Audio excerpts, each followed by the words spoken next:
Hi, this is Ofsky, and this is Michele Aboro, and this is Andrea. Hey. Hi. And today we're going to be interviewing Michele Aboro. So for those of you who don't know who Michele is a 7-time world champion boxer, 4-time pound for pound best female boxers, which means throughout all of the weight categories. She had 21 fights, 21 wins, 12 KOs, 0 losses, and 0 draws.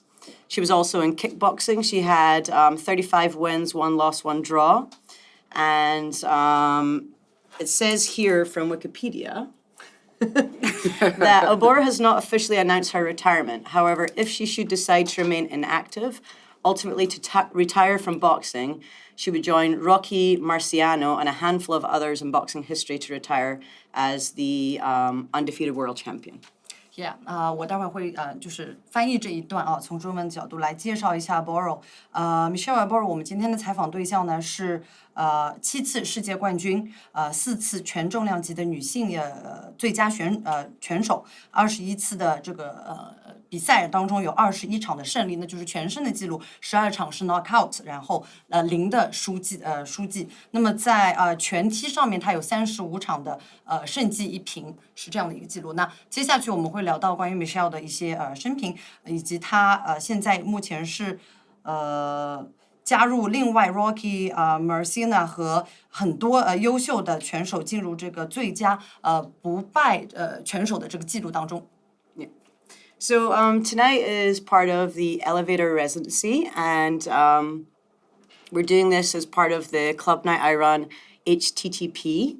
But also what we want to do is bring different parts of the community into this platform by doing various different kinds of interviews and just finding different kind of interesting things in the female community. It's mainly a female-led night and female-played, and it's run by myself, Ofsky, and we're really excited to have Michele on today. 今天的这一场这个访谈呢，是主要由 Elevator 和 HTTP 2个组合我们一起为大家呈现的。这次的主题是关于女性社群。那么女性社群一直是我们一直强调的一个话题，当中又关于到很多女性在社群当中不一样的角色。那么这一次是Ofsky 还是作为这个主持，然后我们会谈到很多关于女性的话题。Yeah, thank you. So the other thing I failed to mention was the fact that Michele's life is very interesting because not only was she a high-performance athlete, but to be able to support herself throughout her athletic career, she was heavily involved in the nightlife and music scene in Amsterdam in the late 90s, to be able to fund her dreams, and was also a sound engineer. 我们也提到，刚才介绍了 Michele 的一个个人身份当中，有非常令人瞩目的运动员身份。当然呢，她的运动员之路使她能够非常好的支持她自己的一些梦想。比如说她在90年代的时候，在荷兰的阿姆斯特丹有非常这个著名的各方面的音乐方面的夜生活当中，她是非常关注且是一个重心的。在这一段时间当中，她可以说是非常有名的一个音响工程师。So can you take us back to the beginning and tell us where you come from and who introduced you to boxing? 我们想待会儿同时问一下 Michele 是谁带她进入这个 boxing 这个拳击这个路的。So long time ago. 很长时间之前。So I was born in London, England. I come from a one-parent family. I'm one of 7. And my mother is a very strong-headed woman, Irish-Scottish. My father's African, but they separated when we were all very young. 刚才 Michele 讲到她的个人的小时候的故事，她是出生在伦敦，她有6个兄弟姊妹，妈妈是Irish Scottish. Irish Scottish 是苏格兰。爱尔兰和苏格兰，对不起。然后爸爸是非裔，然后他们其实是在一个分开的家庭之中生活的。So I grew up in an area called Peckham, and as you know, England is very much a boxing society. Boxing is very much part and parcel of the fabric there. 在英国的社会当中，这个拳击是一个非常受欢迎的一个运动。So in the area that I grew up in, there were quite a few boxing gyms. 在他出生的地方呢，有几个比较有名的这个拳击馆。So as a very inquisitive young kid, I was inevitably gonna pop into one of them boxing gyms one day. 他觉得作为一个就是非常与众不同的青年，他觉得自己可能会有一天会进入这一个行业。So I must have been about 9 years of age when I first went into a boxing gym. This was called the Lynn ABC. It was an amateur boxing gym. 9 years old。 9 years old. 9岁的时候，他进入了这么一个名字的拳击馆。So when I went inside, I really that was the first time that I experienced the feeling of outside of my family unit of like love. 这是他第一次在家人之外，他感受到了什么是爱。But love of something that was, it wasn't physical. It was like this love of just this sport. 是关于这个运动本身的爱，而不是我们说的这种生理上的一种爱。So I hung around there for a little while and watched some people sparring. 我在那个地方就是闲逛呀，看大家进行比赛和训练。But what really hooked me with boxing was not like the brute force of it, but how majestic it was. 我当时特别喜欢它，是说这项运动的优美，而不是说这个拳击它的力量和动作。So in the time I was there, I managed to figure out who was the trainer, and so I made a beeline for him and asked him, "Can I train?" 我在那观察了很久，终于找到了一个长得像教练的人，我上去就问他说：“我能不能和你一起训练？” And I've always been very boyish looking. Yeah. 我一直是一个像假小子一样形象的女孩子， So he straight away thought I was a boy. 所以他说：“哦，那教练觉得他就是个男孩。” So I said, "No problem, you can train." And so I said, I basically, he asked me what my name was, and I said Michele. 他说：“反正你是男孩嘛，男孩打拳击很常见。”他说：“那你叫什么名字呢？” Michele 说：“我叫 Michele。”他听到了一个女孩子的名字， And that's when he kind of started fathoming that I was a female. 所以他开始觉得，哦，这应该是个女孩，这不是个男孩。And then he said no and walked away. 他说：“啊，不可以。”然后他就走了。 So at that time, I was rather devastated because I didn't understand why he said no. I just thought that me personally couldn't box. 他说：“我没有明白，当时也有一种就是一脸懵逼的感觉，就是怎么不可以？是我个人这个人不可以打拳击吗？” But then I realized that it was because I was a female, and it was illegal for women to actually box in England at that time. 所以我后来才意识到，因为我是女性，她拒绝我的原因是性别。那么当时在英国社会当中，是女性拳击是不被允许的，可以说是违法的。And only years later on that I discovered that he could have lost his boxing license if he would have trained me as a trainer. 我在很后面之后才意识到，他当时如果接受我作为一个女性的学生来的话，他可能会因为我的存在而失去了他这个营业执照的问题。So I forgave him. 所以我说，我原谅他了，真的。Yeah, it was in England. It was only in 1996 that they allowed women to actually have a professional boxing license. Before then, it was illegal. 在1996年之前，所有女性拳击在英国都是不合法的。那之后，大家可以陆续的获得女性拳手的这个资格。So I've seen videos of you boxing though. Was it like 2000? No, sorry, 1996. Yeah. But So were you that was doing in it? Germany. That was in Germany. 那个时候不是在看到的，我们看到一些视频资料都不是在英国，是在德国1996年。So this is where my kickboxing came into it. That I found another path. So I was kind of devastated, heartbroken, but you know, I come from, as I said, my mum's Irish Scottish, and if you know the Irish Scottish, they're very, very driven and determined. And my mum is very much that, and she brought up 7 kids by herself. And in our family, there was no dispute about everybody done everything. You wasn't male or female. You just done what needed to be done. So my mum was very, very, yeah, how can I say it? She was really, really open to how I felt. And she said, don't worry about it. Just go and find another way to get what you want.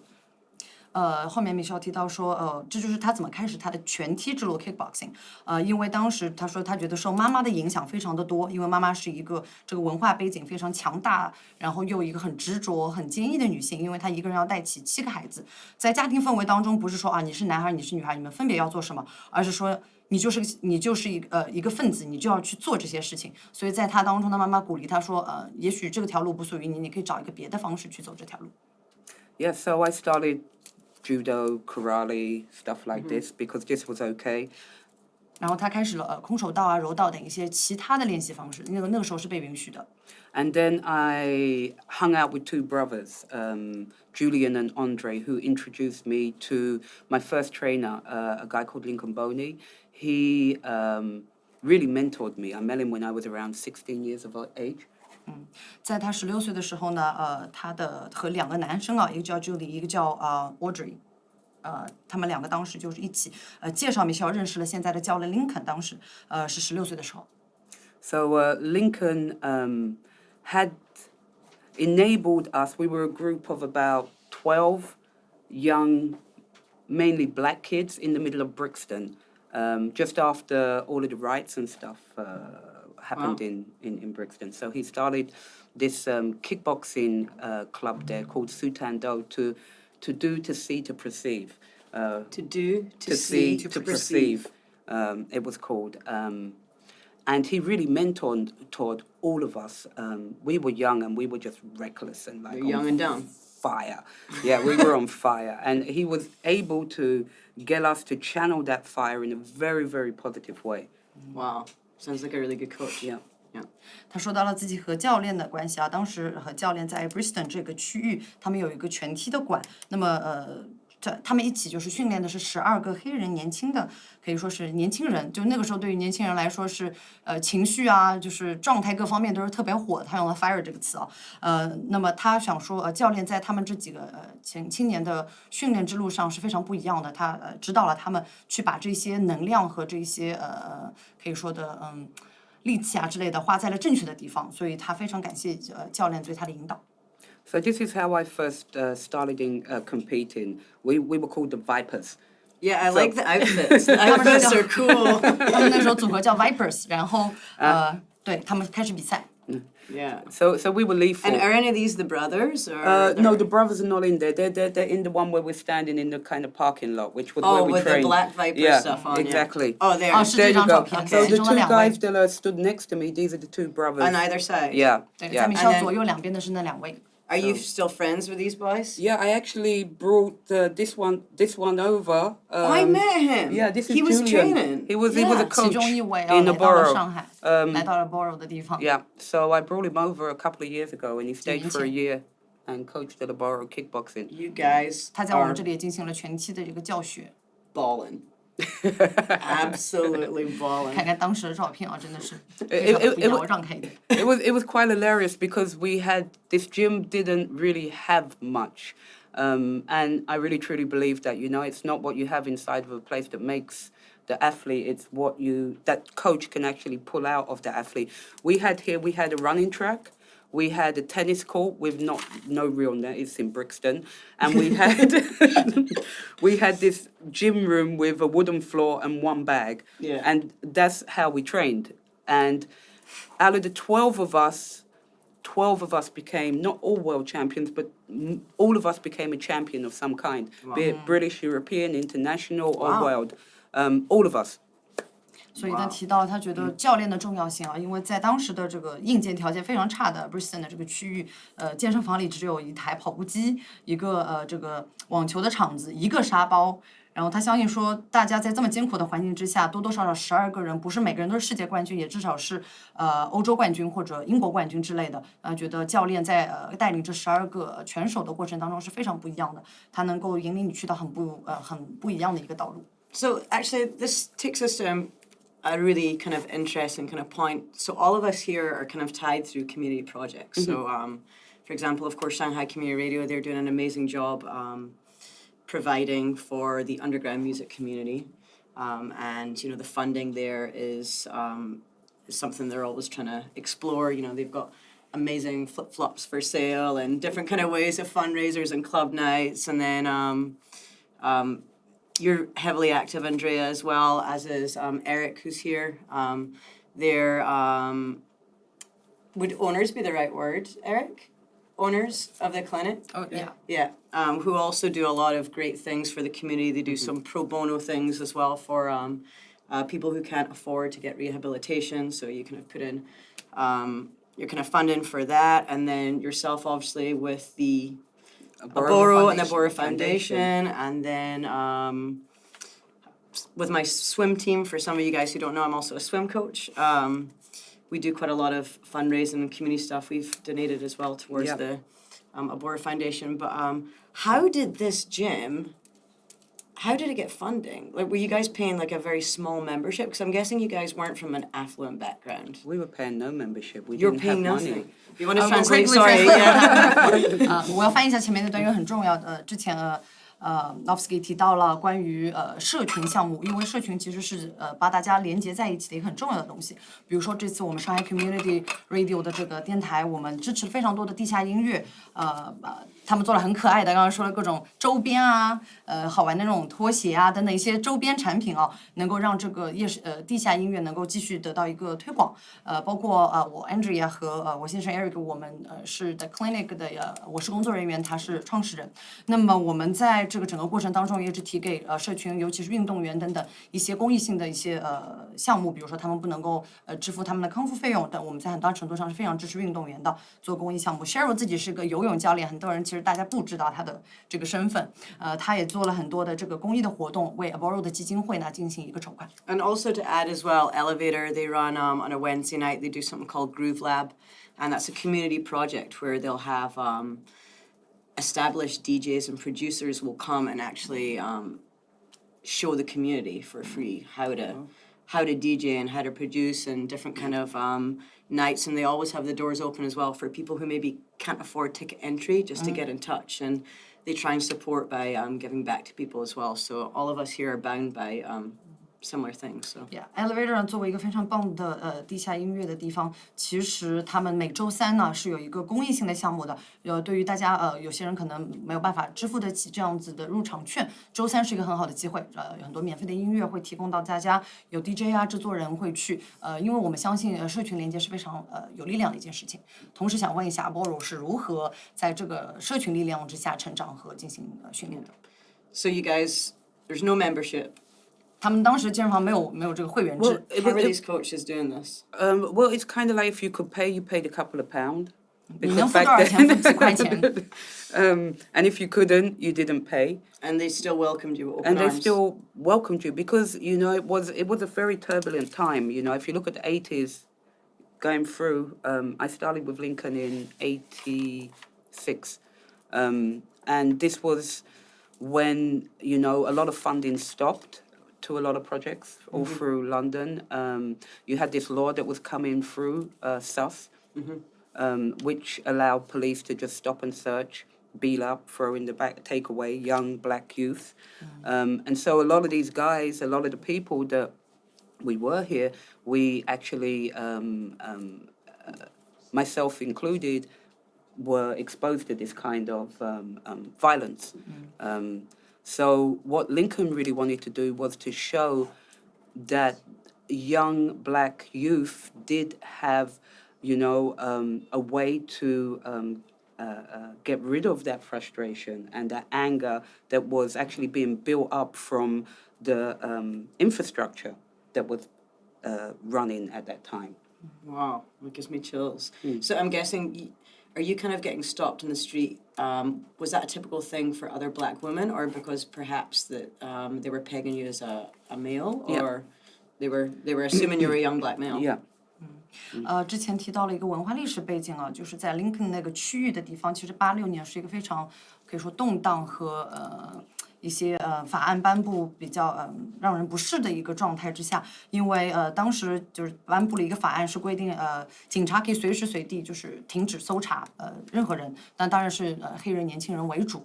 那么当时Cheryl 有问到说 Aboro 有没有被在街上喊到啊，被搜查这样的情况，其实是有的。那么大家把他喊下来，原因是因为他们觉得他是个黑人男孩子，觉得年轻人是要闹事，当时他们都是这样去看待这样一个群体的。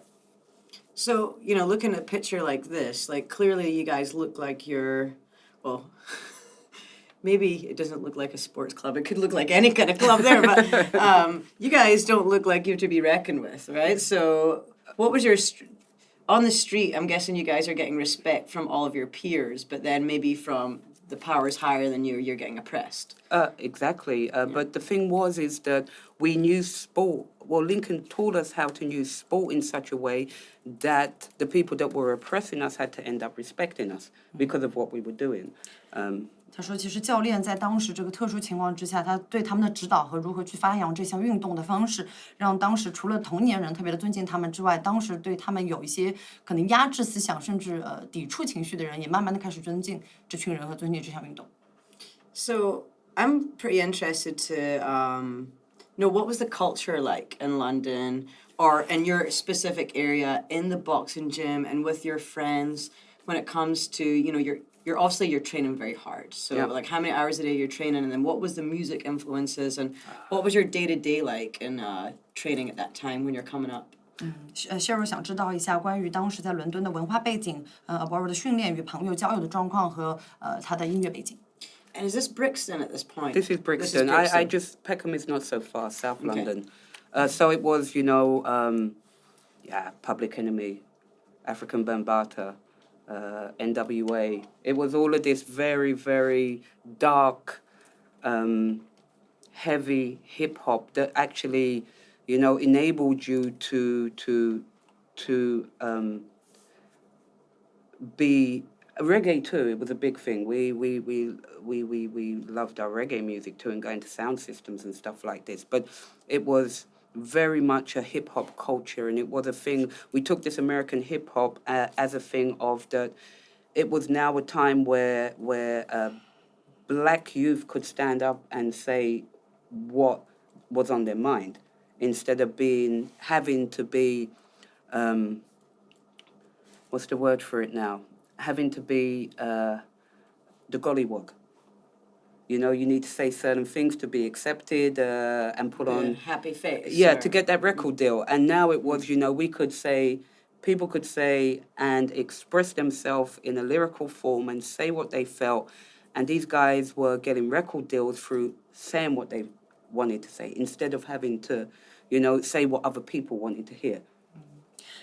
他提到了当时关于黑人文化宣传和他当时听的很多音乐的风格，从比较黑暗系的到嘻哈到雷鬼等等各类的文化。他其实觉得美国当时引进的嘻哈文化很大程度上影响了那一代人，因为黑人文化的宣传通过嘻哈音乐可以在词句当中很直接的表达出来，而不是去说一些为了被社会而认可去说的话，而是他们就是心里真正想说的话。My song, what I went out to for a number of my fights, was Fear of a Black Planet by Public Enemy. And, if you listen to the lyrics and what it's saying, it's so factual, and that is what stems into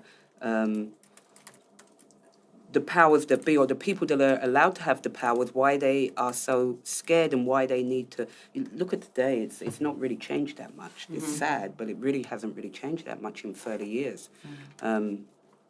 你们需要提到在30年前你去读那些歌词，他一直在鼓励大家说力量来自于人民，但是你不停的再去念这些歌词，到今天你会发现这些事情并没有变得特别的好转。Yeah, I mean, I really liked listening to rap music when I was a youth. I felt, and whether this was valid or not, rap music was poetic for me, and it kind of, it talked about things that no one wanted to talk about, and it talked about some kind of oppression. I guess everyone, well, not everyone, but some people can feel that kind of oppression all the way through their life, and it was, it's such a great, it's a great way for kids to just listen to things and kind of feel like their voice is being heard, right? Or just have people that are going through the same kind of things. And I guess especially where you come from and the things that were happening to you, that was like really important to hear that other people were having the same struggles, right? 就是从歌词的情绪歌词的表达当中，其实说出很多人不愿意去说的这个生活压力。其实是件很好的事情，因为在这个音乐当中有很多共鸣会被大家就是激发出来，从文化上的，从情绪上的都会。So I think you've probably kind of answered this, but it was definitely one question I had. So being a female in the boxing gym, how many other females were they, and did the other boxers welcome you with open arms? It seems like they're brothers to you, and they really did. But was there first like a rite of passage? Like, did you have to prove yourself a little bit, or did you have to box harder, or did you feel like you were able to like really express your, like, let's say you get hurt, did you feel like you had to pretend you weren't hurt when you were, just to kind of prove yourself? I don't know if I've articulated that correctly, but 刚才的 do 问 you get what I 题 mean? Yeah. 刚才提的Cheryl 的问题是关于作为一个女性选手，在当时她整个环境下，当然除了刚才她提到了2位这个她非常关系很好的朋友之外，其他的男性选手如何去看待女性选手这个群体？除了他之外，有没有别的女性选手？甚至会说，在这个训练的场或者比赛的场子当中，会不会要求你比别人更强？因为来证明自己其实女性是可以的，还是说有没有被各种形式上的歧视呀，或者各种形式上的让你觉得不舒服，有没有出现过？ So yeah, there was in the beginning one other girl that was there, but she didn't stay that long. She kind of faded out. For me, it was that I knew that this was so strange, my calling. This was what I was actually made to do, because it came so naturally to me. And the thing for me is that everybody, you sparred with everybody, the same. My niece trained with us for a while. She was a lot younger, and she had to train the same way as all of us trained. It wasn't a point of you're a girl, we need to go a little bit easier on you. No, and I was openly gay. I was in amongst these black youths, Jamaican youths that are meant to be the most homophobic on our planet, and I was never called queer or anything like that. I was just accepted into this mixed bunch of people. And just to give you a little bit of background, to be called queer in UK at that time was actually a slur. It was like a dyke also was like not a good one, but now we've reclaimed all that language. Exactly. 刚刚补充了一条，因为当中有一个词语大家会听到叫酷儿，那么当时不是我们现在意义上认识的酷儿，在当时的文化和时代之下，其实是一个相对贬义的一个词语。对，然后我很快的翻译一下刚才提到的。作为一个女孩子，她觉得当时她进入这个社群的时候，她觉得这个就是我要做的事情。有一个和她一起在同时间进行拳击训练的女孩子，她其实没有待很久，她就走了。但对于 Michele 来说，这是她一个内心比较自然的一个召唤，她会觉得应该要去做这件事情。但是所有的训练并没有因为你是一个女生，所以变得更简单，所以要更谦让你，都没有。那么作为她个人当中性取向上面，作为一个同性恋群体来说，她并没有被人家抵触。其实很快的被社群所接受了。So we're talking about culture and we're talking about like very like day-to-day things, and I know you. We've been friends for a while. You're not actually going to talk about the highlights unless I push you to. So let's talk about from that gym to world champion. Like, tell me about that. So I won my first world championship with Vipers, kickboxing, Muay Thai nice. actually. And it's quite funny. I had pneumonia, and this is how I didn't think I'd be able to fight because I was really, really sick. And, Lincoln just said to me, do you really want it bad enough? If you really want it bad enough, you feeling a little bit sick isn't gonna get in the way. So he really got my mindset to a place where it didn't really matter what was happening to me. I was gonna, he installed in all of us, we had this mindset of you gotta kill us to win today. Really, literally, you had to physically kill us to beat us that day. Do you want to translate? That's very helpful. 刚才提到说他的这个从自己的这个 gym 到冠军之路啊，第一个世界冠军的过程当中，他是代表了一个当地的泰拳馆。他当时其实身体上面也经历一些不好的状况。很简单，教练就问了他一句话：你有没有足够想要去获得、想要去赢这件事情？他觉得我们所有当时跟着这个教练训练的人，头脑当中都是这样的一个状态，就是你一定要生理上打死我们，你才能够变成一个冠军，你才能赢。所以对我们来说，就是我一定要去反抗，一定要去做这个事情。情绪上的一个激励是非常强大的。So where was the first World Championships, and what was the fight like? Talk us through. It was in London, Pickett's Lock, and I was fighting a girl from Manchester, Anne Holmes, and she was from this predominant, well-known gym. Manchester was like the first place in England that really grew Muay Thai and kickboxing. And she came from this trainer called Master Toddy, who was actually the coach of my coach. So, Oh wow! Yeah, So there's history there. There's a lot of history there. And was there love, or there was it a gone sour? No, there was a lot of love. I think, like in in a majority of sports, let me say, there is this. There's you want to compete against that person, but you still hold them in high regards and with a lot of respect. 这个是一个非常有意思的故事啊，在当时他们提到，在伦敦的第一场最重要的这场比赛当中，他对阵的女孩子是曼城的另一个拳手，也是代表了曼城最为知名的当时的泰拳馆。那么这个女孩子的教练叫Toddy，the coach's name Toddy，叫 Toddy，他当时是Michele 的教练的教练，那就是这当中的关系。他说你当时是怀着一个怎样的心情？是有对拳手的一个竞争，一个不舒服，甚至是恨吗？他说不是，这个运动教会你怀有尊敬和爱去看待你的对手。So Master Toddy was the first wave of Thai boxing coaches that came over to England from Thailand. And he had this team of girls, and everybody was like, "Oh, they are, wow, nobody can beat them." 当时都觉得说，Toddy 老师手下的这些女拳手是特别厉害的，被大家吹捧的也很高。因为当然，Toddy 是第一个将泰拳这个浪潮带入英国的人。So then I wanted to fight them because 我就要去和他们挑战。And I destroyed Anne Holmes. I literally destroyed her. 我对，就是按照我语言上的说，真是把她打得很惨。Was it a KO? No. 是一个 knockout 吗？ I didn't knock her out. 并没有。Because she really was. It may sound sadistic, but I'll say it nonetheless. But she really talked degrading about me, about who I was beforehand. And so I let the fight carry on. Every time, like, I'd knock her down or I'd knock her down, I'd let her get up again. Oh, you weren't. You.玩了一场非常 I was very sadistic.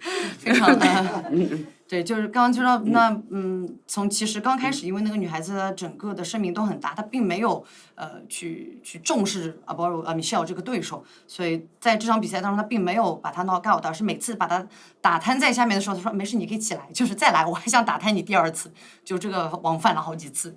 Can I just touch on that really quick? So you've obviously been someone who has had goals, and you've went out and you've really went for those goals. You must have had people along the way telling you, no, you can't do it, or you're not good enough, or, just haters. Do you have anything to say about any experiences or the way that you think about people who want to get you down? 有没有一些想对那些讨厌你、憎恨你，甚至瞧不起你的人说的话？有没有一些目标？因为那些人总是说你不能做这个，你不可以做这个，因为各种各样的原因。I think along the way I had a continuous band of people that from that first coach coming through. But I think if you have one person in your proximity that believes in you and believes that you can do something, that's all it takes. Because they instill in you this belief that, anything is possible. And I am very much a dreamer. I do dream. I dream a lot about things that, are outside of my reach. But I've been lucky enough that people come into my area and enable me to make them small steps to get to my dreams. Yeah.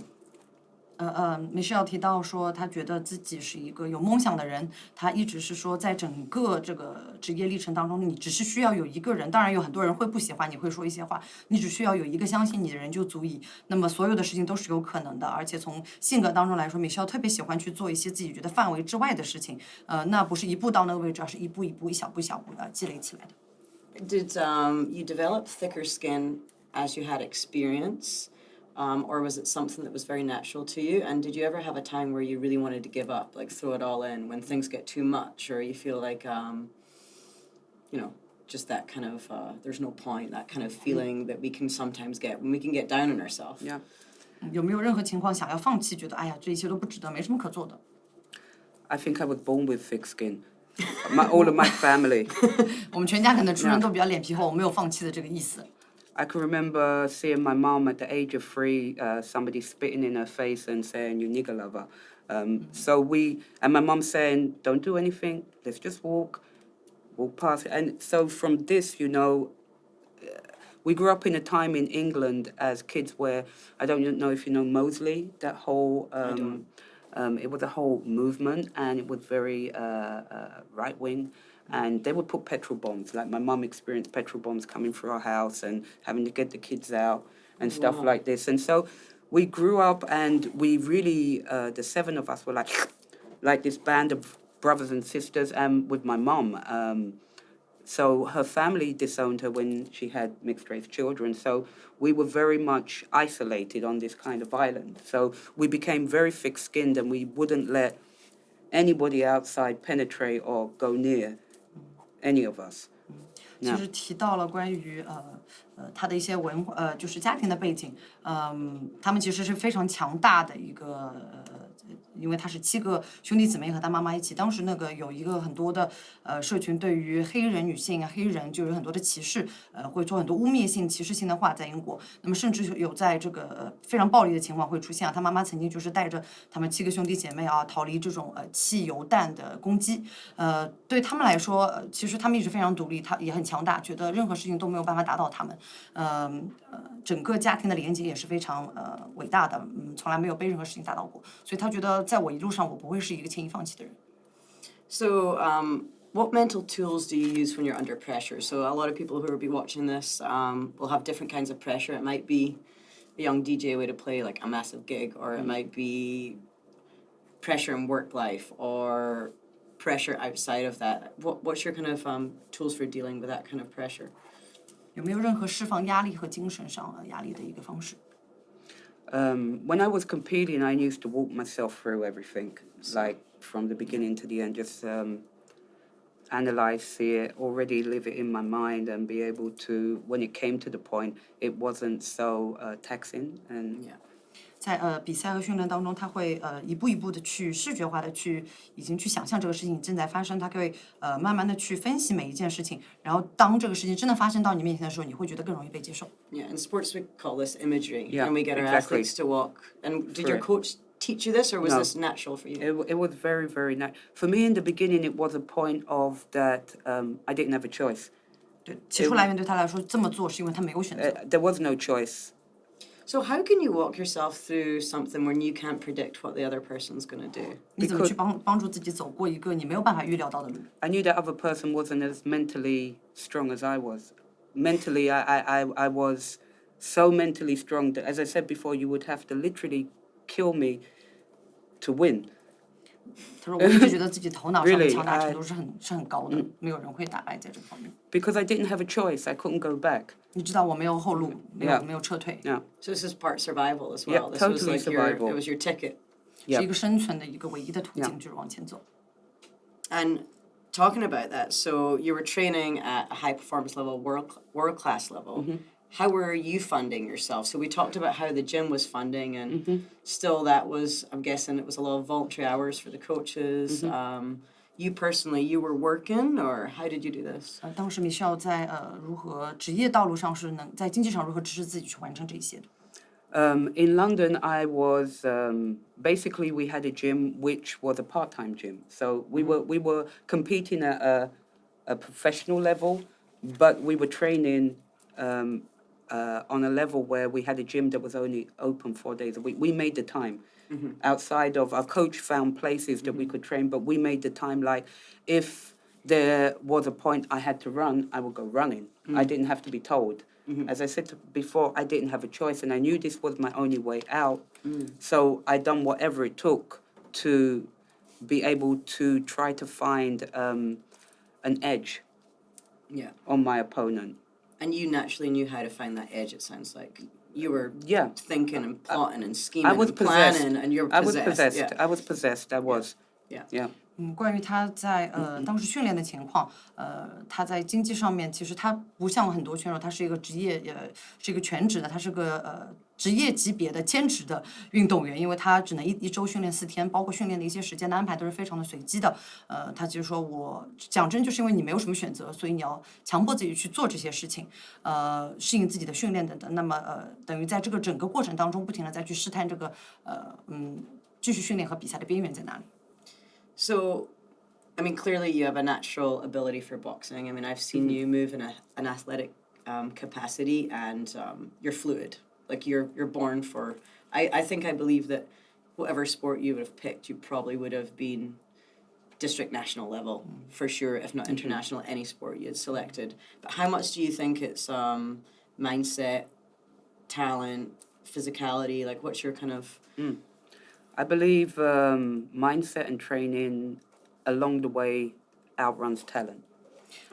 提到说 Michele 是一个非常有天赋的运动员，不管他选择什么运动，他都会成为这个运动中非常厉害的佼佼者。那么关于 Michele 本人怎么去看待天赋、训练和头脑等等这一些因素在成为一个运动员的路上的重要性，他觉得训练和头脑是最重要的。I think I'm not sure if this percentage right, but it's somewhere between 70 and 80 when I read this. And they're saying between 70 and 80% of Olympic medalists were not age group champions, meaning they weren't the best at 14, 15 years old. And 我听说之前有个数据啊，70%-80%的运动员是在 you mean around their 70 around the age of 14, 15, they're still not champions. OK， 在他们我们觉得非常有希望的这个年纪14、15，他们还不是这个世界级别的顶尖运动员。And they really think that grit and determination that they had through learning how to lose earlier on or learning how to get over obstacles wins over talent, because the talented people generally they don't build that grit. 很多很有天赋的运动员，他在这个时候他就会依赖自己原本有的东西。那对于14、15岁这些并没有这么多天赋的人，他反而会去学会怎么去面对输，怎么去克服一些困难，而且就是这样的一个精神能够让他们成为后来的世界级运动员。And I think that hunger just grows, right? Yeah, most definitely. I think the thing was that it just kept on the idea of going backwards fueled me to go forward, to keep on trying to get better, but not only get better, but not to fall back into. Because I think if I would have stopped with the sport I was doing, I wouldn't have gone back to it.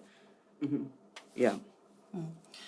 Michele 也提到，就是之前一直强调的说自己没有一个撤退的，没有一个后路可以去做。其实很多情况之下就是最好的前路。他让过我很好的看清楚我未来要做的东西。如果真的选择停下了，也许真的就停下了。So what specific jobs were you doing all those years when you were in high performance sports?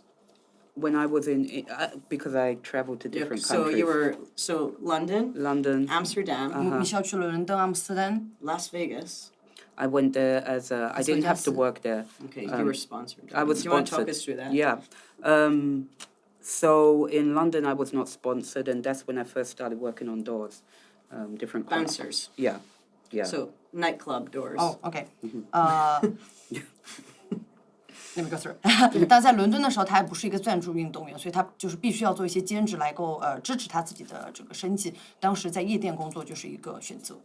So as you heard earlier, I had one loss on my kickboxing career, and that was to a lady called Lucy Oreika. Actually, she stars in $1 Million Babe. She's Blue Bear, the one that puts Hilary Swank like. Oh, really? Yeah. Wow. Yeah. 他提到了他前面输了一场比赛，在35场拳击当中，这个赢了他的人是在百万宝贝当中，it's It's inside the movie. Yeah, Yeah, yeah. $1 million baby. Yeah. Blue baby. Is it? Blue bear. Blue Bear 里面这个在百万宝贝这个里面叫 Blue Bear 的这个角色啊，他说他要跟你讲一讲他输的那一场比赛的故事。So that one loss took me to Holland because it was a very, very hard fight for both of us. She ended up winning, and afterwards, she came back to my dressing room and her coach, and they said, "Would you like to come to Holland with us? Because we think you are a really good fighter and you're fighting out of your weight class, and you know it's no competition to Lucia because you'd be a lighter weight anyway." So this one loss as well that Michele had, she decided to weight up 3 times. Yeah. Is that true? Yeah, 3 times. So. 这场比赛为什么很重要？不只是因为他输了这场比赛啊，是因为对手和他教练当时去了Michele的更衣室说，这场比赛你打得很精彩，虽然说是以输为结局，但其实你咬得非常的紧。那么就问他愿不愿意去到荷兰打不一样重量级别的比赛，然后这一场契机让Michele上升了3个重量级别。So in London, you're doing the nightclub doors. In Amsterdam, what are you up to in Amsterdam? When I arrived in Amsterdam, I was working, cleaning the gym, reception at the gym, giving classes at the gym. 他基本在阿姆斯特丹的工作是该工作是一条龙，就是他什么都做，打扫卫生啊，做前台啊，教课，对，什么地方缺他就要工作。Yeah. And so we've mentioned before you're a sound engineer. What was the path like to get into sound engineering? Well, that came later on. That came after I retired from boxing because while I was in Holland, I was competing as a kickboxer in Holland, and one day I got a call. All this time, I was competing as a kickboxer. 当时一段时间在荷兰，Michele 一直是作为拳击选手在比赛的。那他怎么是转向去音响工程这个专业的呢？ So I was around about 24, 25, and I got a call from a promoter in Germany. Well, my trainer got a call, Johann Voss. And the call was that there was a girl in Germany, a girl called Regina Helmich, that needed a sparring partner. Sparring partner, somebody to train with. partner，OK， 当时他接到了一个来自德国的电话，那时候Michele是24、25岁的左右，说他当时有一个女性是需要一个和他一起陪练的训练的对象。So I packed my bags and I went up to Germany, Hamburg, and I was sparring with Regina, and her manager and promoter was there. And this is the first time since I was that 9-year-old girl that I went into a real professional. We boxed when we were in London and we boxed when we were in Amsterdam, but this was like full level. I don't know if anybody knows like the Klitschko brothers and GGG and Juan Carlos. These are all world champions, heavyweight world champions, middleweight world champions. These are all official bona fide world champion boxers, males. And they were all in this gym. When I walked in, it's like... Oh, wow. 他当时去到德国的这个汉堡，和这个叫 Regina 的女孩进行一起互相的训练，这是他第一次其实进入一个如果比较了解拳击的同学，是拳击当中领域最高的一个地方，你能想到的重量级、银量级所有选手都在那里训练，这就是他工作的场所。So I was sparring with Regina and I beat the crap out of her, basically. Is Regina the girl that was in the movie, the first movie that you had? Yes. So yeah. Michele was in a documentary called A Knockout. Michele 有一个纪录片啊，在那纪录片叫 Knockout 当中，就是这个 Knockout 的名字怎么来的？We're not going to show that documentary today, but we have another documentary we're going to show after this interview. 因为我们知道在今天的采访之后会放一段纪录片，不是这个，所以如果你们想看的话，也可以看一看另一。And was Regina the blondie, the pretty? Yeah. She was. Regina 在那个纪录片里面是一个非常漂亮的金头发的女孩子。Do you want to talk about that process? Because I know there's a whole other story about that process. I think, with Regina, she was, I don't take it away from her. She had to work hard to get, any athlete has to work hard to get where they are. But sometimes, if you're able to fill in a certain box, it's easier for you to progress and move forward. And so Regina was more willing to fill in that box that people wanted to see. And I wasn't. I was a boxer. Uncompromising. Yeah. 对于Michelle 来说，其实他们俩都作为女拳手，其实很大的区别。当然很多人希望看到一个如何的一个金发的一个好看的一个女拳手的形象，所以她会更受欢迎，更被大家所熟知。对于Michelle来说，她不想妥协去做这一些。那对方 Regina 当时就选择了这一些。对她来说，她只想做一个本色的拳击手。So can I talk about kind of what was happening there? So, I mean, actually, in your own words would be better. I mean, you're at the top of your game, and you stop getting matches. Is that correct? I was at the top. I hadn't lost a fight, and I was superiorly beating people that were number ones, number twos, in my weight class and above as well.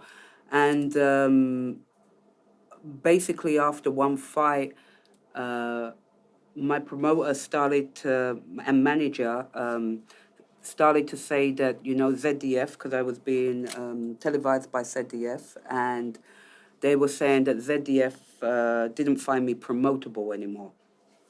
当时在他就是说成绩非常好的状态之下，甚至可以赢自己重量级以上的选手的之下，他的经纪人告诉他，你的赞助商并不是很想赞助你，因为你不值得被推广。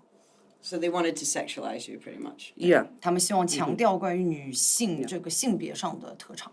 You gave it a wee bit of a shot with one. You had a bit of lip gloss on Yeah, once. and some blonde hair. I did. 我缺的什么？可能是那头金头发。But still very much yourself. I mean, you're not in there in bikini or whatever. No, or, you know. And I 我 think 就是我自己，对吧？ yeah. 我就是好像染了头发，对吧？但是没有穿得很性感去比赛。And I think I really pissed them off because I dyed my hair blonde and put this lip gloss on and then put blue contact lenses in my 我 eyes. 故意 And 的啊，我染了黄头发，然后放了蓝色的 Of course I ，You were was taking the 眼镜， piss. 画了口红，不知道有没有这个照片，可以 And 看 I 一下 think。that didn't help me very much. I turned around and I said, I'm the real Aryan race. I said, you know why? Because I'm blonde, I'm blue-eyed, and I'm black. So now promote me. 你可以推广我了，我现在符合你的所有标准，你想要什么标准，我身上都有。And it kind of pissed off the German 这个 people. 让 Yeah. 德国人很生气，你们在搞什么？ Yeah. And then what happened after then? You. So they kept me on tender hooks for about, I'd say, 4 months because I normally defended my title every 3-4 months. Went to training camp, trained, fought, went back to Amsterdam because I always kept my house in Amsterdam, but I would go to Germany, Hamburg or Berlin to training camp. Michelle 当时住在阿姆斯特丹，他会去到德国的不一样的地方，差不多每3-4个月都会进行这样一次的卫冕比赛。And one day I flew up there and I was like, I want to know what's happening, what's going on. And so they said, well, we're going to end your contract because ZDF doesn't want to promote you anymore. Then we cannot actually make money out of you because television is not paying us. But I still had fights on the contract. So I said to them that then I would actually make a legal matter out of this and I would bring you to court. Great. 那当时他就是某一天一样和平时一样去参加比赛啊，他的经理人说你的赞助商不打算再赞助你了，因为他们觉得你没什么可以宣传的点。但是他说我们是有合同的，但是合同之下演出方和就是TV 方都是不给钱，那怎么办？他说那好，那我们就是法庭上解这个事情。But I didn't realize what kind of a beast I was stirring up because it's sporting contracts. As you know, most sports people do not have working contracts. 知道很多的运动员没有一个合法的一个合同。They have sporting contracts. So I had a smart lawyer and he was like, okay, we're going to bring this to the working court and we're going to change a sporting contract into a working contract. 我们要把他这个合同变成一个正式的工作合同。他的律师说的。That would mean changing all sporting contracts, tennis players, football players. So I didn't realize. Yeah, I didn't. Stirring up a big beast. And so I actually got it through to the European Court of Law. It took 7 years, and every court it was hitting. They threw it out. And then the European Court of Law said they didn't want to make a president of it, and they cut it. They stopped it, and they said this is not. Yeah. And was this at a time where it's kind of nearing the end of an athletic career anyway, just age-wise, or? I will just quickly Yeah, translate sorry. that. 之前他说他搞了一个很大的事情，搞了个什么事情呢？就是他对他的律师很聪明，要说你的合同有问题，那么我们就要把你的合同改成正式的工作合同。那是对于很多运动，对他来说，他只是不只是他的运动项目，从任何其他的各类的运动项目当中都有一个很大的改变。那么这个事件最后是上了欧洲的法庭去宣判这个事情的。然后这个其实是在他运动生涯比较后期的事情。Well, I was 34. 34. And were you still in your prime at that point? I was not having a problem with anybody coming up or anybody in my. So I think I could have carried on competing for a couple more years. I was still happy. A few more seasons. 当时是 Yeah, 34 I was 岁 still happy competing. 他觉得我还是很乐意继续去比赛的。And you're in Amsterdam at this point. I just Or- gone back to Amsterdam. But as the beginning of the court cases started, I decided, because I'd been in sports all these years, and I decided I didn't go into sports to be a coach. That wasn't my thing when I first started sport. I went into sport because I loved the competition. 当时这个事件开始之后啊，就发生了很多事情。然后对于Michele来说，他自己进入这个运动的最终的目的不是只是成为一个教练，只是因为他很喜欢运动而已。And I didn't have the patience or the capacity to be a coach 其 at 实我 that 当时 time. 并没有耐心，也没有能力去做一个好的教练。 I had that. So I used to do gymnastics, and when I finished gymnastics, I started to do a little bit of coaching, and I just wanted to do. I wanted to like show off and do it. So I wasn't a very good coach, and it took me a long time to. 小柔说他有这样的经历啊，他当时从这个体操队出来的时候，他觉得我要做一个好的教练，我要给大家展示 Let me just 我可以 show 做这个跳这个做那个，但是后来就发现这不行，我做的并不好，这并能够做这些并不能代表你会成为一个好的教练。 Yeah, to be a good coach, I mean, I think the best thing that you need to do is whatever they can do, they have to do for themselves. But as an athlete, as a performer, you always want to do it yourself, and you want to be the best. So it's a big conflict of interest. 作为 Actually, 运动员和作为教练是有很大冲突的，因为作为教练你要想的是别人，作为运动员想的是如何成就自己。 yeah. So then I knew I didn't want to. So when this court case first started, I decided to go back to school and start to study as a sound engineer. So I went to SAE, which is a sound engineering school, studio sound and live sound, and I started doing that. But how I got into this school was because I was working on the door of the Paradiso, and the head technician there kept coming out and looking at me, and he was like, "Why do you want to do this brain dead job? Like, why? You can do something else." And so then I got interested in doing stagehand. So basically, And you're a muscle as well. You and could I can lift yeah. and throw and carry and stuff like this. Yeah.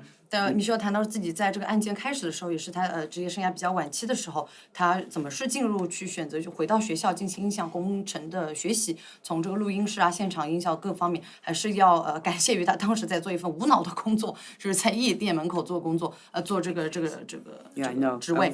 那么他的里面的音响的工程师就说，你可以尝试一些更加有意思的东西。所以当然，因为我比较有力气啊，我就去台上做了很多搬运这个东西的这个工作，然后慢慢接触到了这些。 So you're not training at this point, or you're continuing with your training? I'm continuing training because otherwise I go crazy. Okay. 不训练我就要发疯了。 So how far did you jump into the nightlife scene personally, or was it always like a job for you at this point? No, I because I didn't party when I was younger. 我从来没有 party 过，在年轻的时候。 So I spent about 3 years partying, really partying and Hard. 来到了34岁这个坎，我决定要好好玩一把，的就是一直在玩这3年。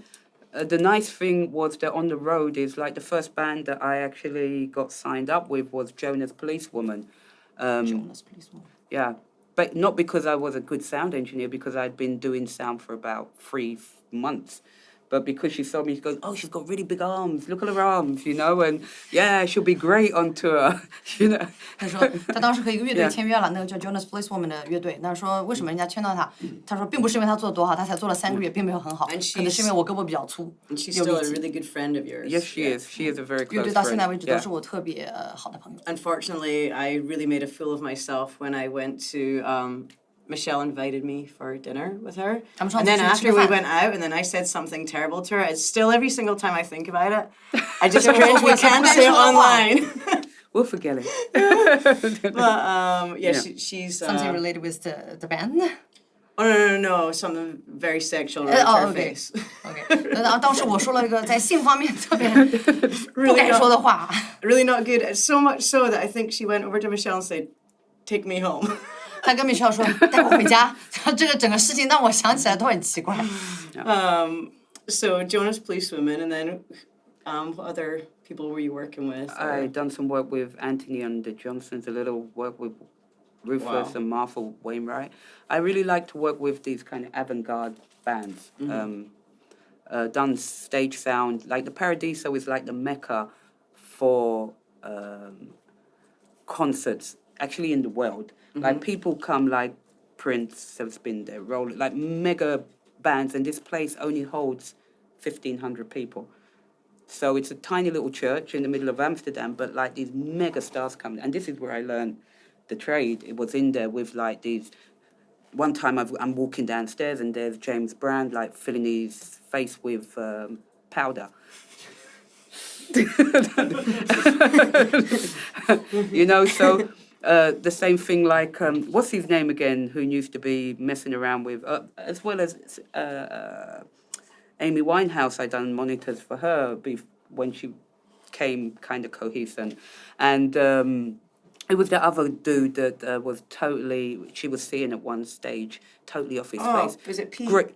Pete Doherty. Yeah, there we go. Great guitar player, but totally off his face. You know, like it was a crazy place, but there was like artists from like all levels, and like all Start out and then the biggest and the stars. biggest stars you'd ever know, like. 当时米歇尔提到自己在工作的这个环境，其实对他影响很大。他是一个虽然可以就说在哈姆斯特丹只能容下 ，Am I right? 1,500 people. Yeah, that was 只有1500人容纳的一个剧场，但于剧场规模来说是不大的，但是却能够从这个演出级别到当地的小明星到你们能够想到的世界级明星的歌手，其实都在那里，从吉他手啊歌手都有。You know, there was one time I was working with, like, I'd worked with Fado bands and all different types of bands. Fado, Portuguese, traditional music. So Prince had a thing for Anamora. I worked with her very, very closely for a lot of years. And we were we were doing a gig in a really shithole, sorry for saying the word SHIT, in a SHIT hole in the middle of Paris, next to the Moulin Rouge. And I've been getting these calls all day from this tour manager, agent woman, American, and she was like, "Yeah, I'm the agent of Prince, and Prince wants to come and see." And I'm like, "Yeah, whatever. Yeah, we're here. We're at this place, you know." 他当时我们在一个非常糟糕的一个环境之下演出，演出各样不一样的音乐风格。有一次在演出之后收到了 Prince 的这个经纪人的电话，他说叫他们来，叫他们去，然后他说不管是什么，我们都去。Yeah, so. Came to the evening and then the phone call again. He's landed. He's going to be at the backstage door in about half an hour. Have somebody there ready to greet him. So I'm like, yeah. 所以说好，大牌明星要来，你要在后头有人准备。我说好，我不相信，但是我要做这件事情。So knock at the back door. Big black bouncer is there. So I'm looking at him, and then this tiny little prince has come in. You know, yeah, he walked in the door. Yeah. 巨大的这个保安形象之后，有个小小的这个。You know, we were playing for this concert. We were playing in front of about 50 people. So Prince went upstairs because it was half empty onto the top tier, and then came down and hanging out with Anamora. And then we went for dinner together. Wow. 整个事情就是顺利的不可想象。本来只有50个人的演出场景，大牌明星来了之后，整个演出也是很不一 Have I 样。 known you for 5 years and I never heard the I went to dinner with Prince story? 我怎么从来连这么著名的故事都没有听到过？你为什么不好意思说出来？ I wish I could have taken pictures. He made an album actually with Anamora. The same with the Rolling Stones. This girl Anamora, she's great. I'm still very good friends with her to today. She made a couple of songs with them, like No Expectations, which is a kind of rock fado song. And you know, we ended up being in these. We're playing in shitholes and like we're hanging out with these like mega rock stars. And yeah, it was like crazy. 整个经历是很特别的。我在一个很糟糕的地方演出，却能够遇到这样子的大牌明星，最后和你成为朋友。 So, I'm pretty interested with this transition. So you're you're a high performance boxer and people know that. So you've kind of earned your badge there, and now you're in a nightlife scene and you're sound engineering. Have you ever experienced, you know how people, they often want us to be one thing. They want you to be a boxer, or they want you to be a sound engineer, but sometimes when things don't meet up, it just doesn't meet other people's expectations. And I know a lot of us in this room, we're a lot of different things that maybe don't meet the kind of expectations for other people. What's your experience with that? Or because you had them both at such high levels, did people just accept it? Or did you feel like you were getting boxed in one thing? Or 有没有觉得在别人眼中你是什么？你是一个拳手，你是一个音响工程师等等这些东西对你来说，别人的期许对你有没有什么影响？ I've been really lucky in life. I have been so blessed and lucky in life that no, they accepted me. You know, when I went on tour with Jonas Police Woman, I didn't even know what an unmute button was on the desk, you know, and they brought me along, and we're playing like festivals, Roskilde. You know, you're talking about like at least 20,000 people are out there, and I'm like. This was the sound check, like. yeah. It was amazing, and they allowed me to learn on the road. It's amazing. 当时跟随这个乐队进行巡演的时候，我就是觉得特别的幸运，不管我的身份是什么，我总是很快被接受了。我在整一个巡演的过程当中一直在学习，我去到的规模是史无前例大的一些演出，他们也允许我去学习。But so, you're saying you're very lucky, but I'm guessing even within that, did you show a real willingness to learn? Were you keen? I mean, you're not just going there kicking back and like, oh, 当然你不是说我 you're 什么都不 working 学 hard, 的， I'm 我是 guessing. 说我 I 是 bet you were like full throttle. Yeah, 情绪上很准备好的。 for Joan, I was driver, tour manager, sound engineer, monitors, and front of house. So not just front of house sound. I was doing her stage sound as well. Not knowing what the hell, you know, how feeds work, what was happening. So What happened when you got feedback? Were you just like, I learned very quickly about feedback, and Joan would be like, and I'd be like. 所有技术操作上的东西，其实我学得很快。我当时的工种就跟我当时在拳击馆一样，也是一条龙，我什么都做。我开车，我做这个乐队的经理，我做所有东西，我是一个很快学习的人，我在什么东西上都上手很快。 so you just immerse yourself in that scene? Yeah. And just kept doing it until you became that, I guess. Until I was really good at doing it. Like tour managing, I could do a 6-month tour, like manage it, as well as doing sound. And You guys writing letters? How did you manage tours back? What was it? Like how were you how were you guys getting information so fast to each other? Like how were you guys getting information? We're computers. Oh, what? Okay, this is mid-90s, right? No, when I started with Joan, this was 2003, 2004. Okay, this is 2000. Okay, This so is I'm this thinking, is when we were moving forward. Because 95. You were expecting me to get like the pigeon and put Yeah. the thing in and go like, croo, croo. But, okay, I was thinking 95. Like, Yeah. I wonder what people were doing. Okay, 但是 so 我 you 觉得 guys 说 are. 之前他做巡演，他说哎等等，你说你的巡演可以安排半年的巡演，怎么做到？你这个怎么安排的？他说我们有电脑啊，我没有生活在90年代，已经是2003年了，所以当时时间上有一些混乱。 And that wasn't a young 会。 person's comment because I am an There you any go. spring chicken anyway. So, 我不是要表示，秀儿不是要表示自己很年轻，也不是表示有代沟，只是他们一时没有 get 到这个点。 so you just really immerse yourself in it, and then you then became accomplished. And did you use those same skills that Yeah. you had used for boxing, and Exactly. then you just threw it in? Exactly, and Yeah. I think the one good thing that I was able to do as I transitioned from boxing to sound engineer is that I knew what they wanted because I knew what I wanted. So I was able to make them feel so comfortable and so at ease, and that nothing was going to disturb the most important thing that they were going to do, and that was that gig. And so I was really able to make these people feel like, Yeah. you know, down to the rider in the dressing room, exactly what they wanted, how they wanted it, down to everything, the hotels they wanted, the AA anonymous places that we would go to with all, you know, the bands to keep, you know, everything. Michelle 说到这个自己的身份的转化，其实看起来是一个非常大的一个变化，但其实对他来说，他的思维模式是一样的，他会去做的东西，因为他很清晰，因为自己作为拳手，他知道自己的目标是什么，怎么去赢比赛，怎么去，一切都是为了那个目标去。那么对于乐队来说，他们的目标就是完成那一场演出呢，演出之外的所有事情，他都会让一切做得非常的舒适，做到他该在的位置上，所以整个乐队能够达成这样的目标。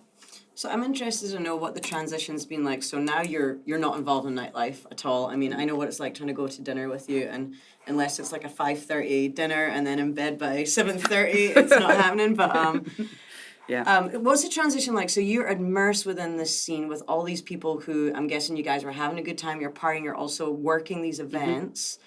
When you no longer do that, do these relationships break away, or have you managed to hold some of those relationships? 是问到说，关于夜生活、夜店的一些演出，什么时候你是开始不做了？是不是发生过了一些什么比较大的事情？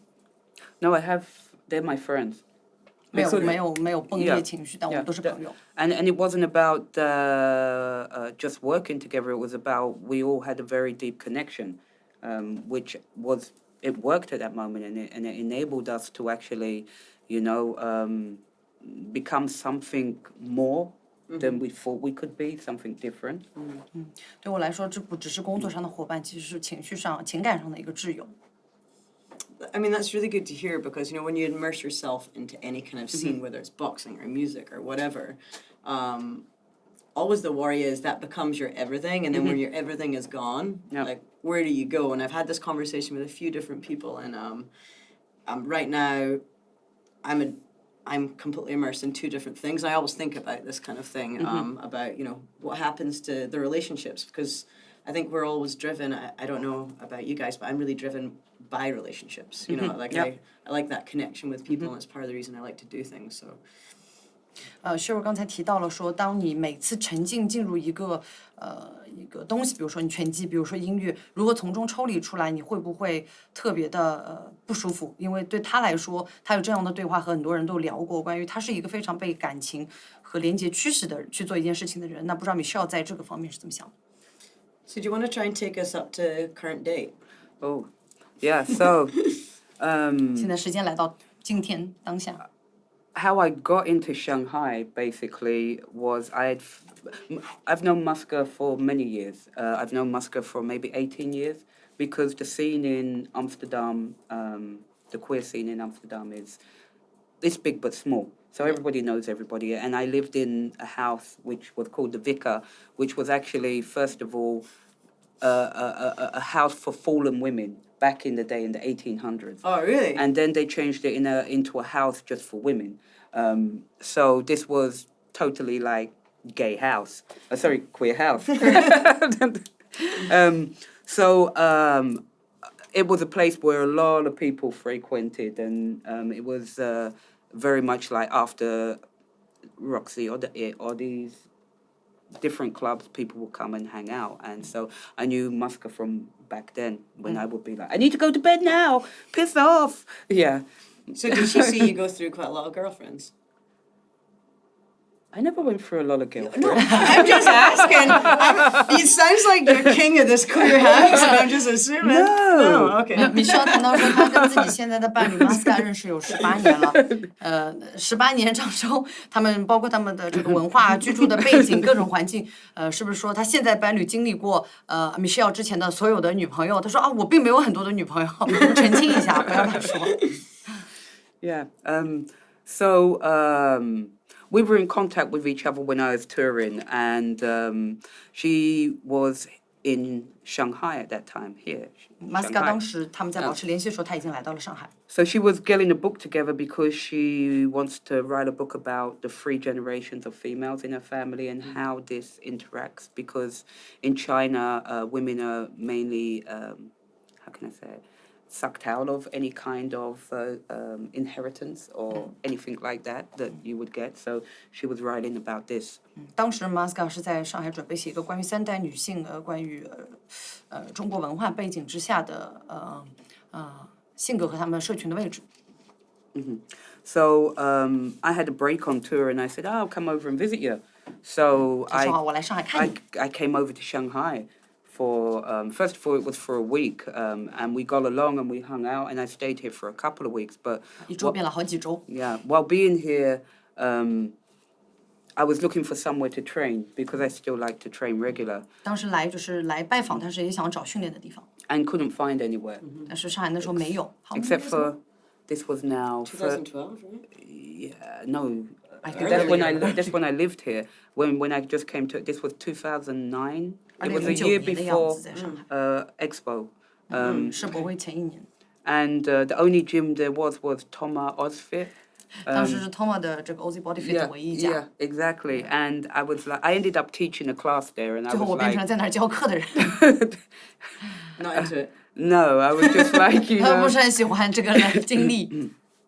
And then we both left, and later on she came back to Holland. I was already in Holland, and we decided to get together and live together. 他们回荷兰之后决定要在一起。 And then decided, with help from me, because she was like, I never want to go back to China again. My parents left China for a reason. 马斯卡当时不想回中国，因为他觉得我爸妈离开中国是有原因的。 But I turned around and said, you know, it's like, I found it like the Wild West. It was like this new frontier, like anything was possible. You can do anything you want there, and it's possible. 我觉得Michele 当时觉得说，我们其实应该试一下，因为在中国，在上海的机会和机遇还是很多的，可能性很多。 And so I kind of talked Muska into moving 最 to 后是 Michele Shanghai. 说服了 Masca 来到上海。 So we sold absolutely everything we owned. 当时 And 变卖家当所有东西， yeah, because I really believe in doing it all or not doing it at all. 是要么就做，要不就别做这事 Yeah. 儿， So we didn't have no bridge to go back to. 也是一样没有撤 Really? 退哦。 And so we moved here in the end of 2011. 2011年，在没有撤退可言的情况之下，他们搬到了上海。 And then you have Aboro Academy, which is a boxing gym on, is it Putois? Or, 竟然 now. Yeah, Jingon now. It's expanding. Okay. Jingon is, Okay. It's my compound where I live with my parents, so yeah. okay. 我家就住在这个 Michele 旁边，是静安区的 Michele Aboro 的 Aboro Academy。 Yeah, it's a really beautiful gym. We've been really, really blessed and really, really lucky, but it's been a hard. Yeah, One. open, exposed beams, and Yeah. we're going to get to see it in the 我们待会儿会 documentary 在 coming. 纪录片里面看到。 We're really lucky, yeah. And so what's next? What's in the future for you? What's your kind of goals coming up? 什么是下一步？接下去的计划是什么？ For me, it's a thing of I just want to get through this wonderful pandemic time and get our business stabilized. It is stabilizing. 希望在疫情期间能够，疫情这个整个过程当中能够让自己的这个场馆更加的稳定。 I want to be able to grow Aboro, but not gyms. I want to be able to. I've made some programs that I'm getting certifications that I'm looking at getting them accredited by different governing bodies, so that I can actually use this to grow and spread this name. 希望Aboro Academy 不是在硬件上去成长成另一个馆，而是能够在软件上能够不停的被各方的训练系统所认证，可以在各个地方都成为一个被认证的训练系统。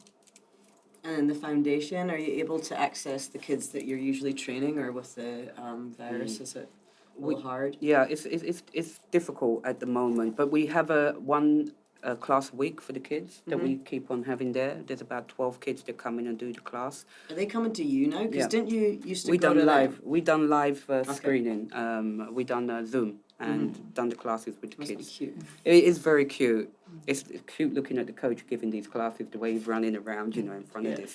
Aboro 提到说，在这个疫情期间，所有的工作经济是相对比较困难的，但是他们还是能够做到维持一个相对比较好的课程的数量。同时，他会给到12个小朋友每周1节的这个次课。他说我们不是很喜欢线上课程教学，这个不是很真实的接触教学方式。你会看到我的教练以非常有意思的一些不一样的教学方式去教育年纪很小的小朋友。 Do we have any questions from the comment board, Sam and Difang? You can see it over here. It's mostly people giving some gifts. People sending a lot of gifts. People really like it. 辣条。 Yes, keep sending them gifts, people, please. I need them. Yeah, any questions? We're free to take some questions. 如果大家有问题的话，可以是不是弹幕的形式可以留言？ Do you have any pro boxers under your wing right now? Who do you have that you're training at the moment? 你想知道现在在训练的地方有哪些教练？他们的 A lot were in the past, but now we have a few. We have a couple like Yifeng, who's been with me from the beginning. He's going to be in the documentary as well. Yeah. He's still there. 大家会在纪录片里看到 Aboro 比较忠诚的这个教练易峰，很早从早期到 He's 现在一直 been 在。 with you for a long time now, right? Yeah, he started training with me when I didn't have Aboro.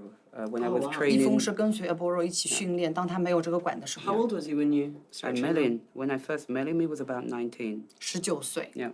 Yeah. No tattoos? No fancy haircut? No, he had tattoos because at that time he wanted to be a tattoo artist. So Oh, really? He would Cool. he would literally tattoo himself, and Yeah. I'd be like,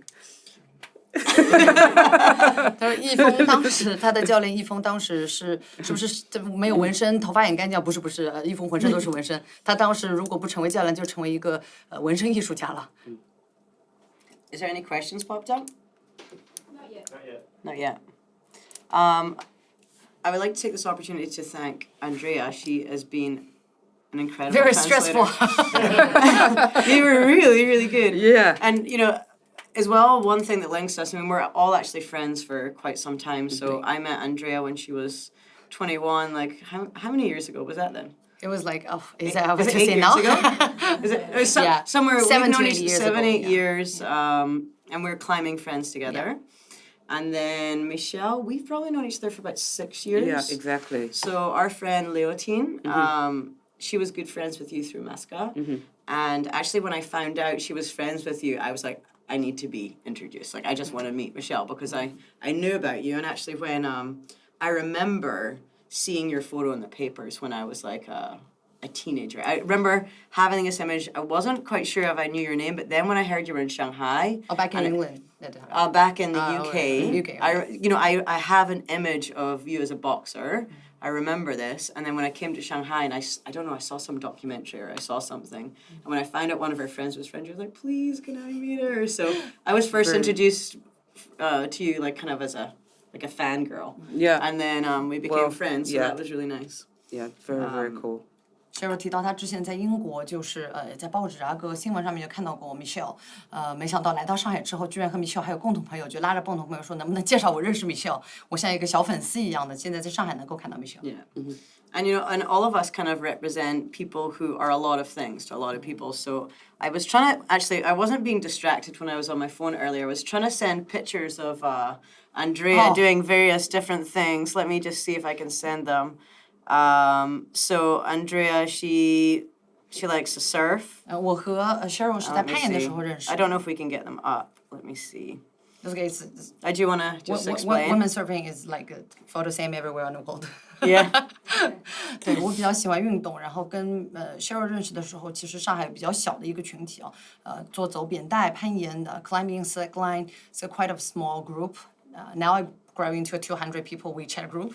Huge now. That we're not even active there, but it's good to have connections.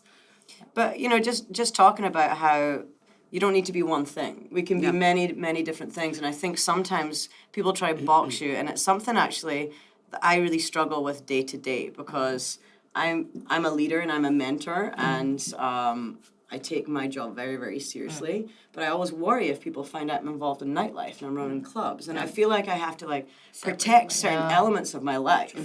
I have to guard it because I worked so hard all of my life to get where I was within swimming 18 years, and it really means a lot to me. And I don't want anyone to degrade my efforts and say, well, she's a party girl. Well, running nights It's and an being involved elevator. in, It's not a degrade.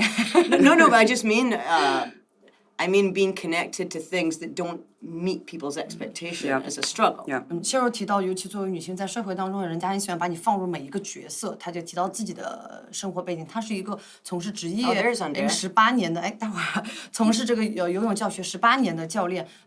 她平时在学校里进行教学，她特别喜欢，也特别的坚守这一份工作。但是当人家说，你是一个做地下音乐，你和夜生活搭边，会不会让人家觉得你因为是这个，所以不可以是那一个？那其实我们坐在这里，我觉得都不是因为有一个词语要把你你放进某一个 title 里，你一定要成为某一个人。每一个人会有很多不一样的切面，这个就是很有意思的地方。我们也从事很多运动，我的工作包括和 Michele 之前的认识，包括我的 clinic 之前参加 Michele 的 knockout 的活动，我们做医疗的支援等等。其实我们认识彼此不只是朋友，也不只是个粉丝，也不只是同行喜欢运动的人，只是这个社群里的一员。你可以因为社群的存在有不一样的切面而已。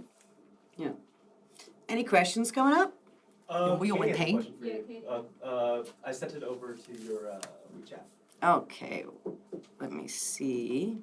There's one question. If I miss the first half, will you guys post it? Yes. Oh, Sure, where are Katie's you? question is pretty good. 有个很好的问题。 So, hi Katie, we miss you here in Shanghai. Hello Kitty， 我们很想你。上海很想你。 Who's your dream opponent?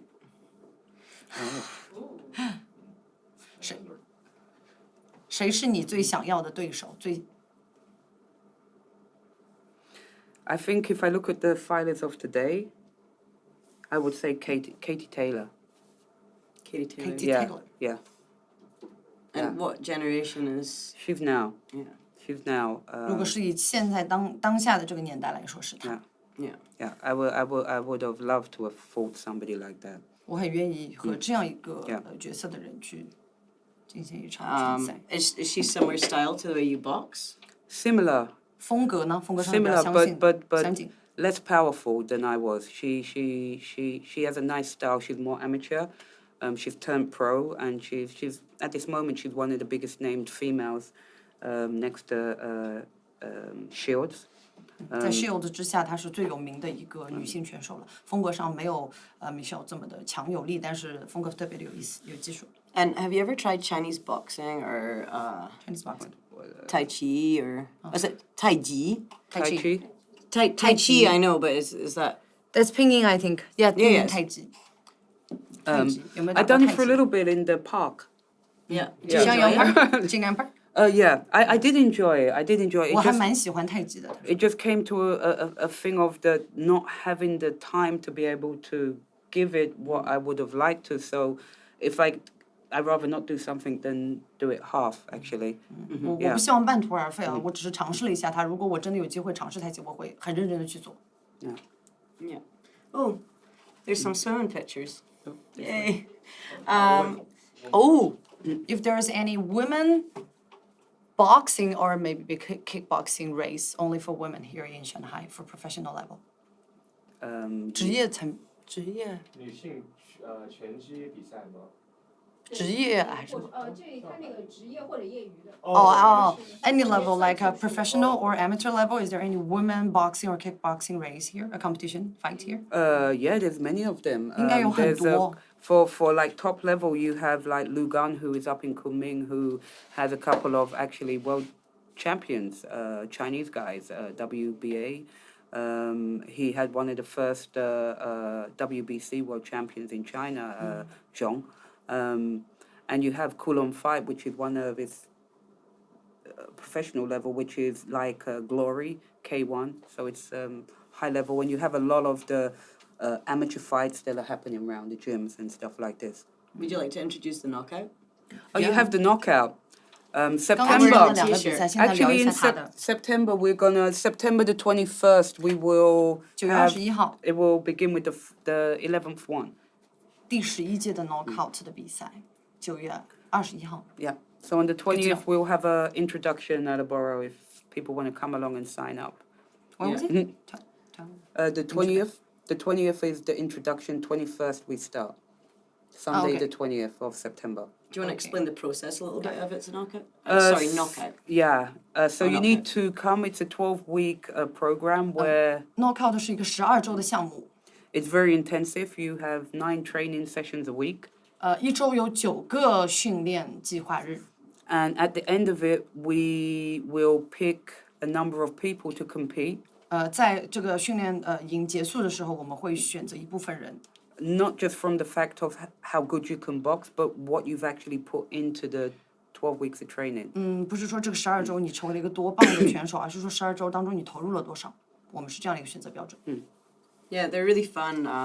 I've been to quite a few of knockouts, and I know that the clinic as well. You guys are like the sponsor, and also there for any physio or我们在The Clinic 我工作的场所是也支持了 Aboro 每一年的 knockout 的比赛，然后也从预选保证大家在这个选举上面的一个安全，就是身体上的一个准备，包括在比赛当中我们会提供物理治疗和紧急救援一些服务。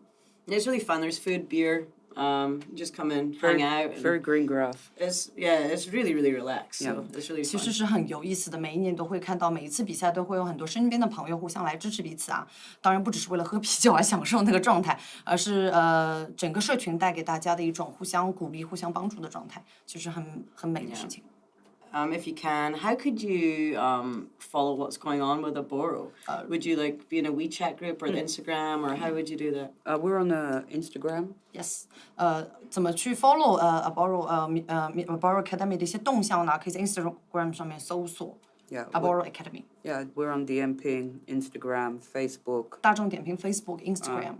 As well as Weixin, we have the official account there. So there's a number of ways that you can follow us. 就是很多不一样的方式啊，欢迎大家。Well, I think we're going to finish off there, and I'd like to see everyone come to the party I'm organizing on Friday night. Elevator is going to be. 周五 Elevator 还有一场另外的 party. It's HTTP. HTTP 的。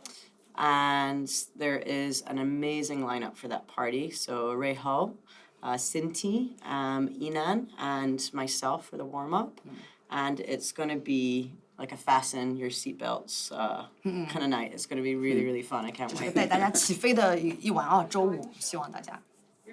I'm going to come, of course. Actually, she might be working the door. I'll be on the floor. 她可能在门口。There you go. Actually, you know, when I first started the night, that was actually a conversation we had. We did have. And then I was like, well, I know that I could never ask you to come and work the door because that's just. It's just ridiculous, but you're like, for the first night, why not? I would only do it once. 欢迎 Michele， 就是在我们玩得很嗨的时候，再重操旧业，过来感受一下。This is terrible. I'm trying to find the party poster for my own night. Here we go. I'm going to send that through. And then we're going to go and we're going to watch the documentary. So we can put the poster up at the end of the documentary, Sam. We can go ahead and play. But thank you again to 感谢 Michele. 大家来， No. 谢谢 Michele。 Thank you for. It's a total privilege. No, thank you for hosting me. Really, thank you for having me here. I really do appreciate it. Yeah. Thank you. Thank you. Thank you so Thank much. you. Thank you. you. I have a full story here with 5 pages about Michele. There you go. Okay. All right, we'll put it up. Yeah. From a very young age, I've always had these stereotypes that I had to fight with and go against. So for me, another one really didn't bother me. Not just because of my gender, but because of my sexuality and because of my color. You know, if you look, is she a girl, is she a boy, is she black, is she white, is she, what is she? Box. Doesn't move.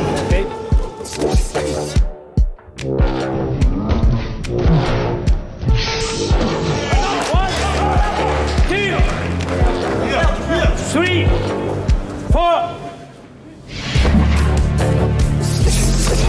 Stop.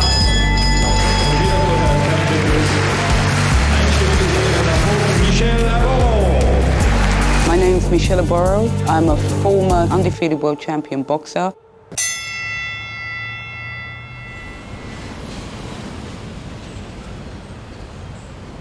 I grew up in Peckham, happy Lagos, little Lagos. And in England, boxing is very much part of the fabric of society. Every Sunday, boxing would be on. So it was something that you'd sit down as a family and you'd watch boxing matches. So it's really part and parcel of being a British person. You've got to know your boxing a little bit. But you've always been like orientated to sports, always. You were always beating up your youngest brother and your sister. But you No know. discrimination there. No, you also used to beat her up as well, yeah. Let her get in on the act. I'm one of 7 kids. And when I was a kid, most definitely, I was very, very emotional and quite angry. Yes. and sports, combat sports, really helped me to control that, to home it in.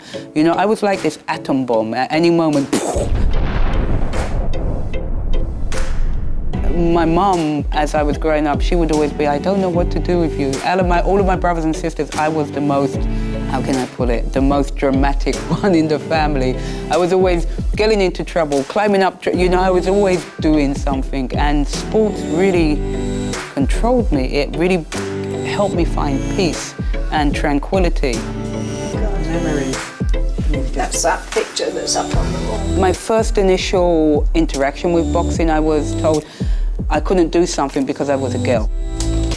18 years ago. There was always an article saying it wasn't feminine and, you know, that they shouldn't fight and, you know, women don't do things like that. It's just people being stupid about, you know, male and female, you know. Pathetic. When I first started, as I said before, the reason why this coach said to me that you can't train was because it was actually illegal. If this coach would have trained me, he could have lost his license as a boxing coach. It was only in England in 1996 that they actually allowed women to have a professional boxing license.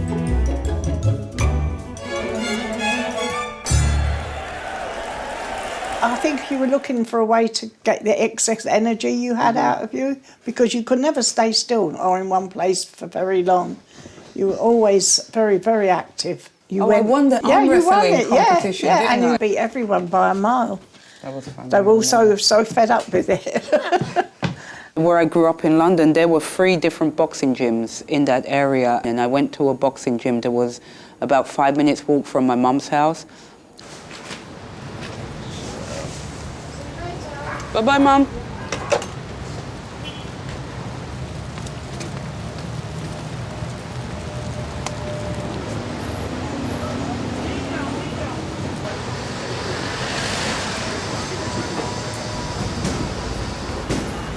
And so I walked into this gym, and this was the first time in my life. I must have been about 9 years of age, and I was very curious. And that's when I started to get hooked on the idea of combat sport.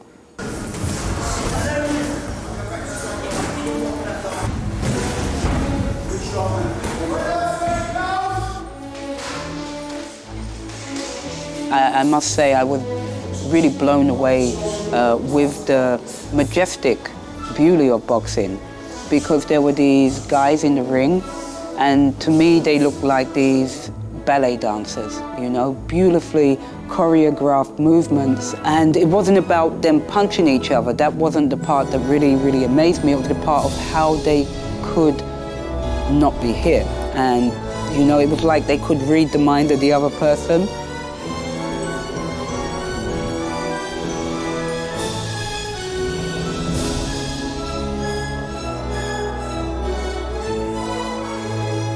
I totally fell in love with boxing.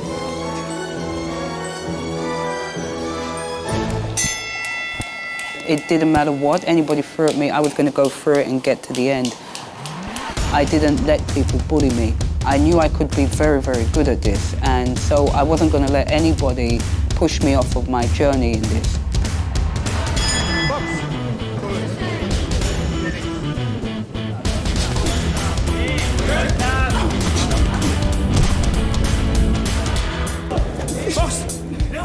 I didn't have sponsors. I didn't have a big promotion team. I had to work full-time jobs. 1, 2, 3.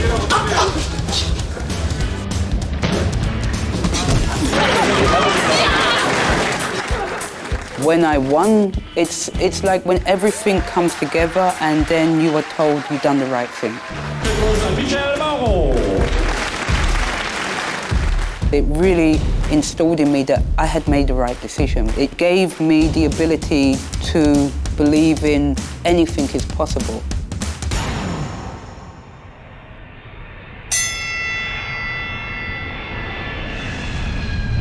I moved to Shanghai 8 years ago, And while I was over here, I was looking for a boxing gym.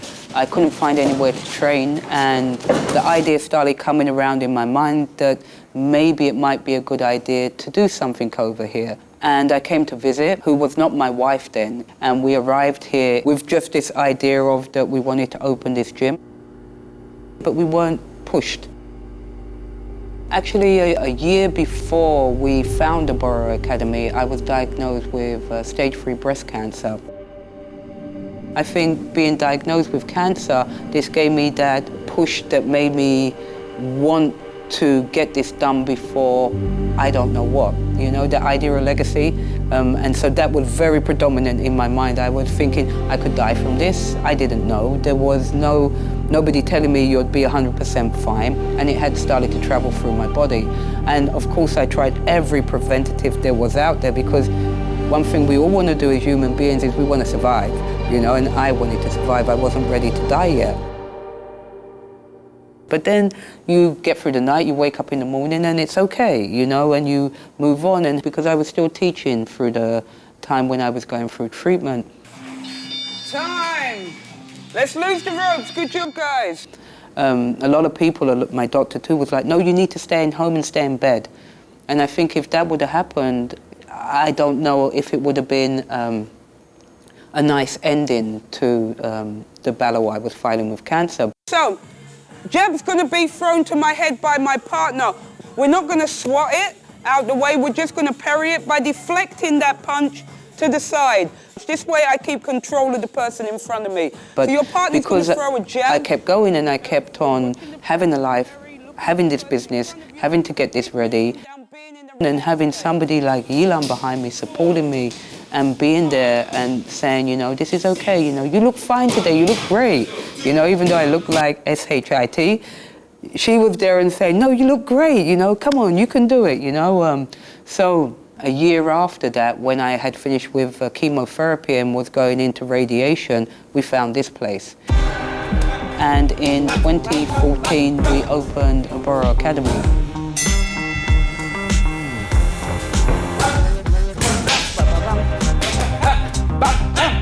Come back with a right uppercut.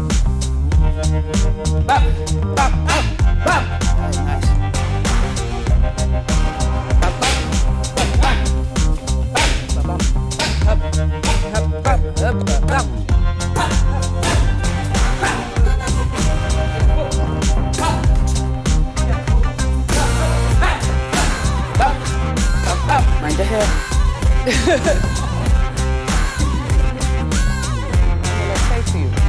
I wanted a place where everybody feels welcome.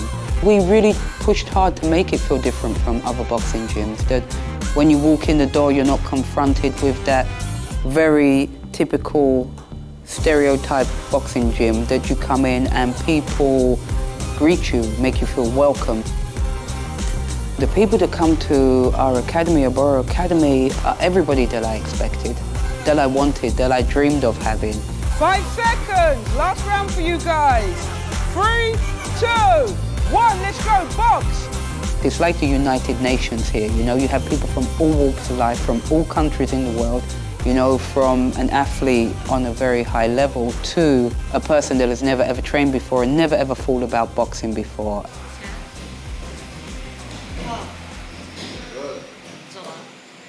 If you know about our foundation, we have an Aboro Foundation, because in the beginning we wanted to give back, and we wanted to give back being in China, because we thought, okay, we're in a place, we're taking from that environment, how can we actually put back into the place in which we're living? And so me and Yilan came up with the idea of that, okay, for this moment, what we're capable of doing is giving these kids free boxing lessons.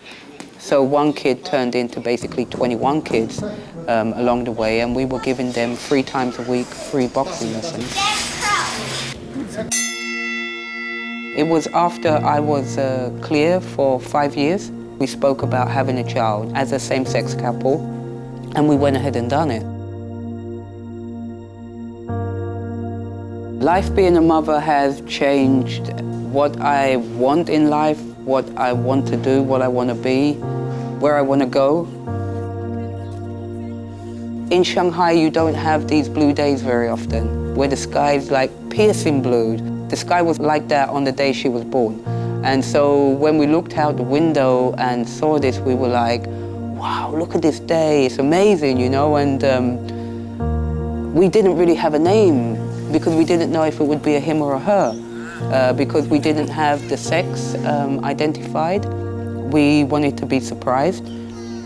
And so when she was born, then we realized she was she. So we called her Blue Stella, which means blue star, and my mom's name is Stella.